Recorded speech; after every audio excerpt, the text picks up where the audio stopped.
करीब 10-12 साल बाद पहली बार ऐसा हो रहा है कि जो आवास की सूची थी सरकार की तरफ से, प्रधानमंत्री ग्रामीण आवास योजना प्लस की जो सूची थी, उस सूची में अब शेष सभी व्यक्तियों के जो भी पात्र व्यक्ति बचे थे, उनको एक तरफ से आवास मिलने जा रहा है।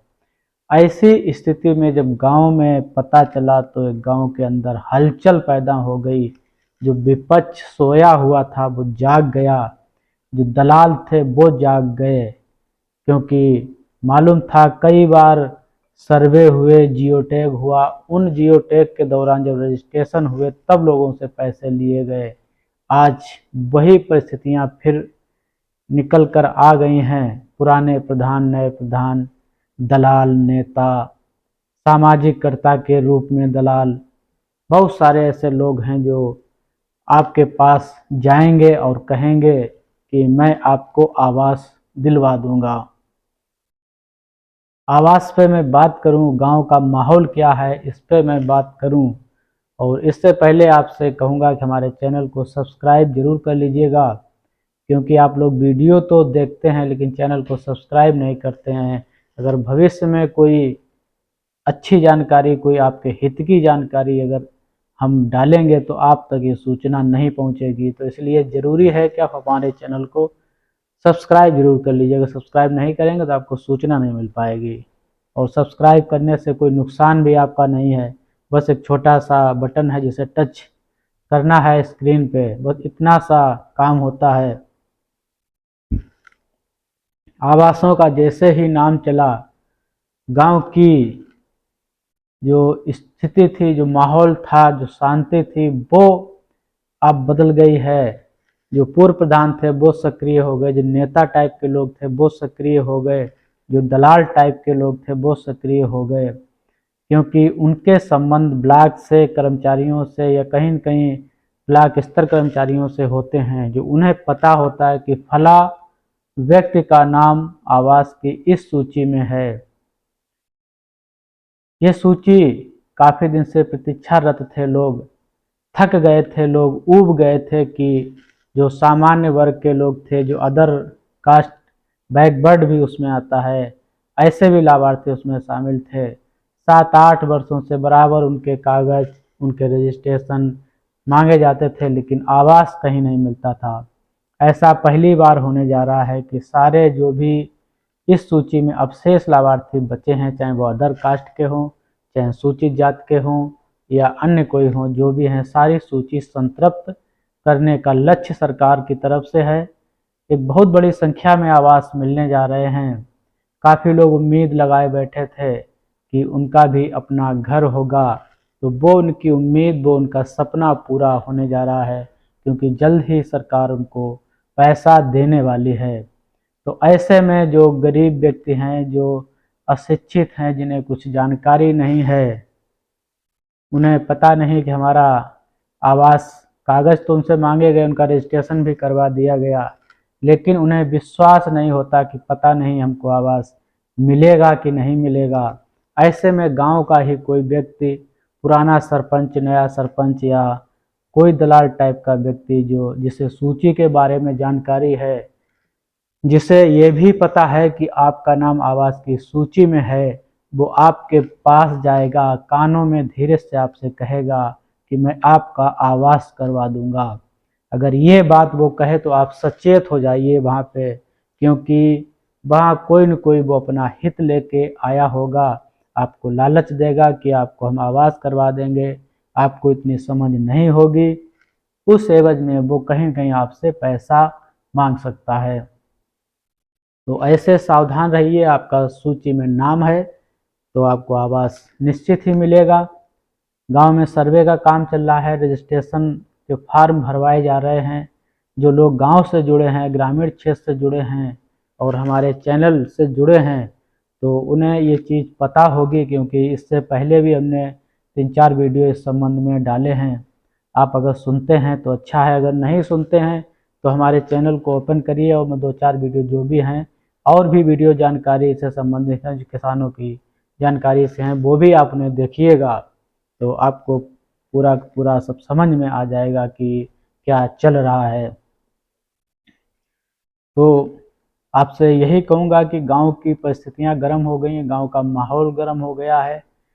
आवासों के जो आगमन की सूचना है उसने गांव में एक तरह की आग सी लगा दी है। शांत बैठे लोग भी अब हलचल हरकत में आ गए हैं, लोग सूची देखने लगे हैं, समझने लगे हैं। तो ये आप देख लीजिएगा कि सूची का सर्वे हो रहा, कोई राजनीतिक दुर्भाव की वजह से आपका आवास ना कटवा दे, क्योंकि गांव में वोट की राजनीति बहुत ज़्यादा प्रभावित करती है। आपने वोट किसे दिया किसे नहीं दिया, हालांकि ऐसा नहीं होना चाहिए। प्रधान के साथ साथ सारी जिम्मेदारी वहाँ के सचिव की होती है कि वो निष्पक्ष होकर बगैर किसी लालच के, बगैर किसी भेदभाव के, बिना किसी प्रधान के दबाव के जो भी उचित है, जो भी पात्र व्यक्ति हैं उनका ईमानदारी से सिलेक्शन करके सूची को ब्लॉक स्तर तक पहुंचा दे, जहां उनका रजिस्ट्रेशन हो जाए और ऐसे गरीब व्यक्तियों को आवास मिल जाए। यहाँ पे एक हलचल और गांव में शुरू हो गई है कि एक तरफ तो उनका मकान पक्का बना हुआ है, पक्का मकान छोड़ के लोग छप्पर में झोपड़ी में रहने लग जाते हैं, कहीं कच्चा मकान थोड़ा बना लेते हैं, टूटे फाटे छप्पर में रहने लगते हैं, सिर्फ ये दिखाने के लिए कि हमारे पास रहने के लिए मकान नहीं है, हम कच्चे में रह रहे हैं। तो ऐसा भी लोगों को भ्रमित किया जाता है। ऐसा ना करें, किसी का हक जिसे मिलना चाहिए वो व्यक्ति कभी कभी अपनी बातें नहीं रख पाते हैं, और जो चतुर चालाक और दबंग टाइप के लोग होते हैं वो ले जाते रहते हैं। तो जब भी कोई कर्मचारी ब्लॉक स्तर का सचिव, सेक्टर प्रभारी या जो भी जाए, तो आप लोग ईमानदारी से निष्पक्ष होकर बताएं कि फला व्यक्ति का फला जगह पक्का मकान बना हुआ है और यहाँ वो कच्चे मकान में रह रहा है, उसकी आर्थिक स्थिति क्या है वो भी अगर आप बता देंगे तो हमें लगता है बहुत ही अच्छा रहेगा। हमारे चैनल से जुड़े रहिएगा, जानकारियाँ आप तक पहुँचती रहेंगी, क्योंकि आपको मेरा मकसद सिर्फ एक है कि आपको सही सूचना देना, आपको कोई गुमराह ना कर सके, आपको कोई लालच देके आपको ठग ना सके, आपसे कोई पैसा ना वसूल सके। बस इतना सा प्रयास है। बस इतना सजग रहिएगा कि अगर सूची में आपका नाम है तो उसकी निगरानी करते रहिएगा, देखिएगा कि कहीं ऐसा ना हो किसी भेदभाव की वजह से, राजनीतिक दबाव की वजह से, वोट की राजनीति की वजह से या आपसी मतभेद की वजह से आपके आवास को कटवा न दिया जाए, आपका सूची से नाम हटवा न दिया जाए। एक बार अगर सूची से नाम हट गया तो फिर कोई भी प्रयास करने के बाद भी नाम को सूची में पुनः जोड़ा नहीं जा सकता, भले ही जिस व्यक्ति ने सूची में नाम काटा हो उस पर कार्रवाई कितनी भी हो जाए, लेकिन सूची में पुनः नाम लाना संभव नहीं है। तो ये जानकारी आपके बीच पहुंचानी थी। आप होशियार रहिएगा, समझदार रहिएगा। कोई भी ठगने का प्रयास करे, लोग कहेंगे कि वहाँ इतना आवास रुपए मांगा जाता, वहाँ इतना मांगा जाता, तो आप पैसे नहीं दीजिएगा। और अक्सर ये होता है कि गांव में जो गरीब व्यक्ति होते हैं कभी अपनी बकरी भैंस बेच देते हैं, कभी अपना जो सुरक्षित जेवर होता है वो बेच देते हैं, कभी कर्ज पर ब्याज पर पैसा लेकर लोग लोगों को दे देते हैं। तो ऐसी परिस्थिति से बचिएगा, और जब भी आपके खाते में पैसा आ जाए तो ईमानदारी से जो भी सरकार के मानक हैं 225 वर्ग फीट का कम से कम आवास आप ठीक से बना लें। आपके पास हो सकता बहुत सारी ज़मीन पड़ी हो, तो उस ज़मीन को घेरने का प्रयास ना करें, क्योंकि अगर आपने ज़मीन को घेरने का प्रयास किया तो आप न्यू स्तर पर ही रह जाएंगे, पैसा भी आपका ख़त्म हो जाएगा और दूसरी किस्त भी आपको नहीं मिलेगी। तो हमारे से जुड़े रहिएगा, हमारे चैनल को सब्सक्राइब कर लीजिएगा। आपको इसी तरह के वीडियो लेके मैं आपके बीच आता रहूँगा। बहुत सारी सरकार की योजनाएं हैं जिस पे हमें बात करनी है, आपके बीच रखनी है, आपके हित में बात करनी है। तो इसीलिए आप जुड़े रहिएगा चैनल को देखने के लिए। यहाँ तक वीडियो को आपका बहुत बहुत धन्यवाद।